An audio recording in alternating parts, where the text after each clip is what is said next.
it comes to dating, men have it easier than women. Well, that's news to me, boys. But anyway, it is Taylor the Fiend back again with another response video. And today we're responding to a video titled Dating. Men Have It Easier from Rachel Maldonado. But before we crack into it, guys, if you're new here, you're enjoying the videos, make sure to subscribe. There's plenty of videos if you guys want to binge them.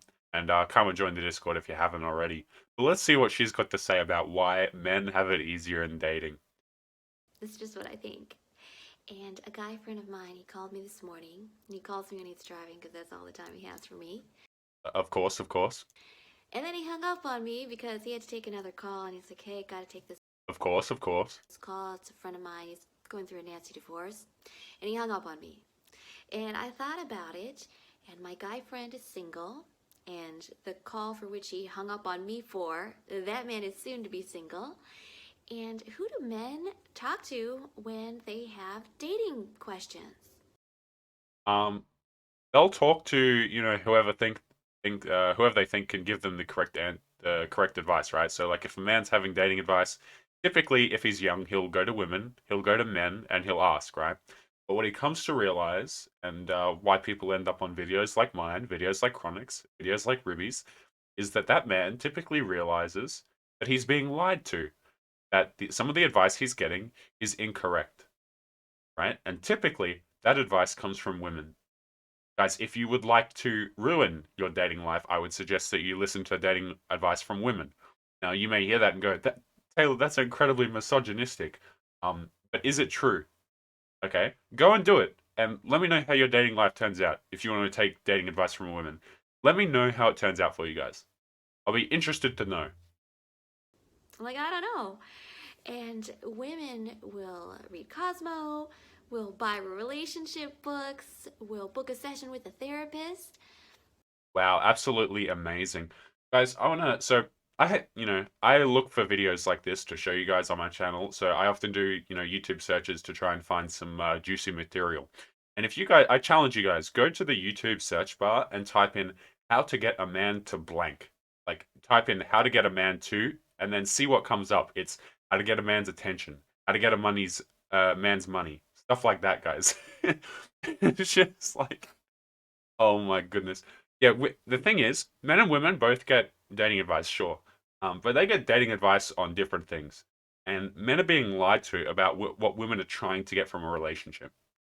See, guys think, oh, she's trying to get love. She's looking for love. She's just looking for that one guy that'll treat her right.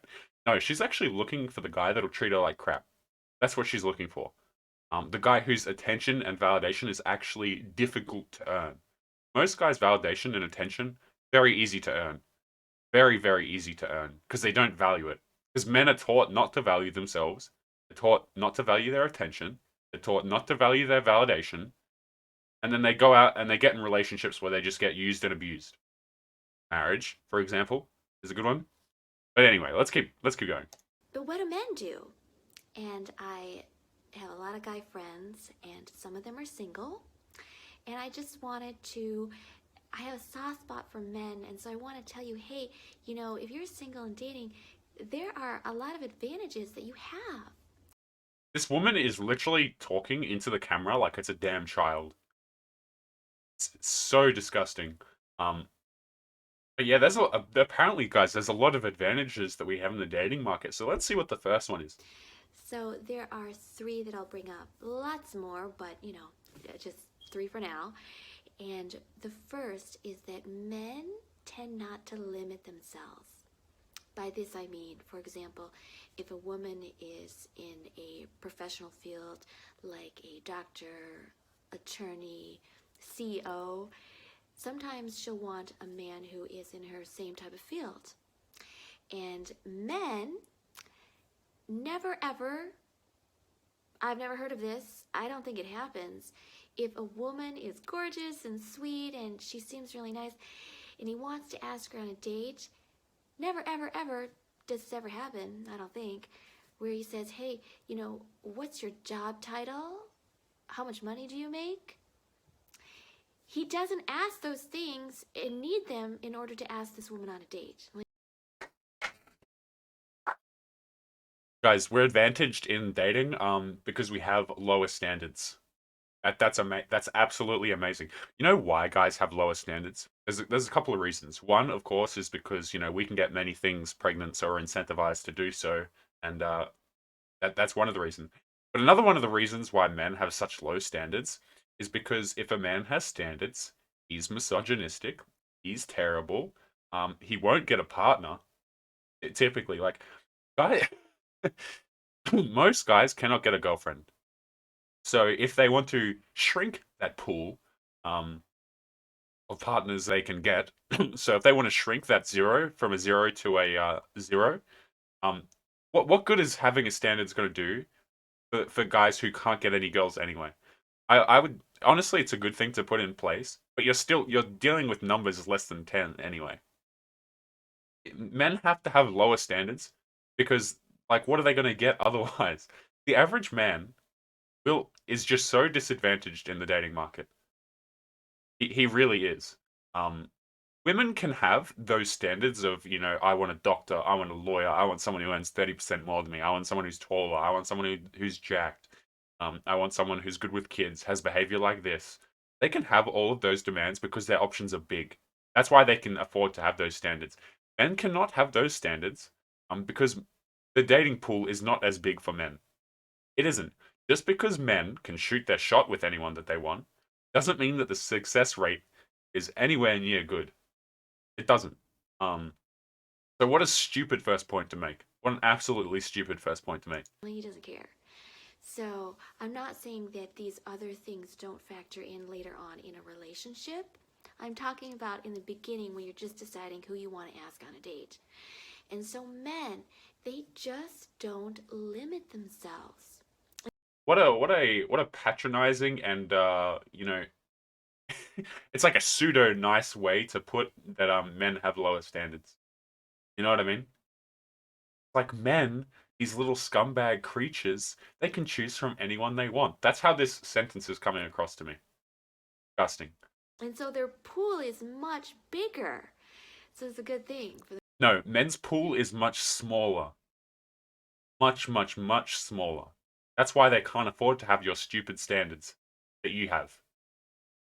men. Another thing is that women can be fairly tolerant of men once they get to know them.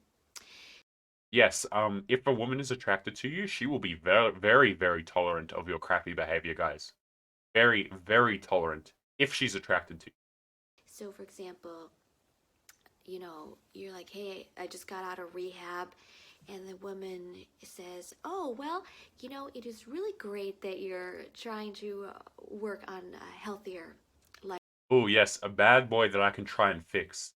You see, women love guys who are very attractive, who they think that they have one attribute they can help fix. They want to sit there and be able to go, oh, with my feminine intuition, I was able to fix, I could help guide him. This is how the situation, it's going to be a little bit hard to describe, but this is how the situation looks in my brain, okay?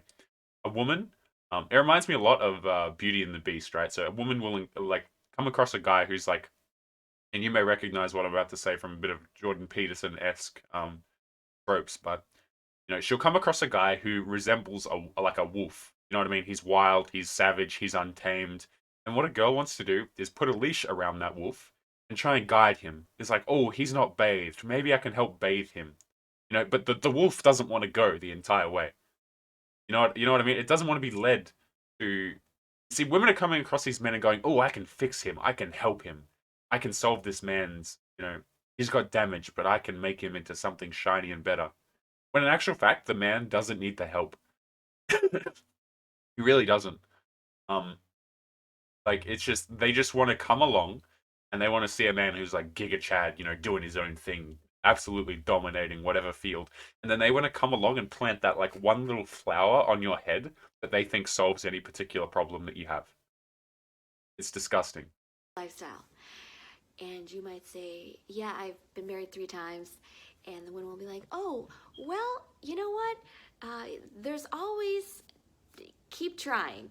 Yeah, I mean, because what better? I mean, that's just pre-selection, right? If you've been married 3 times, the woman will think to herself, "Hey, maybe there's something Maybe I should be the fourth. Like, what did these other 3 women see in this man that I can get out of him?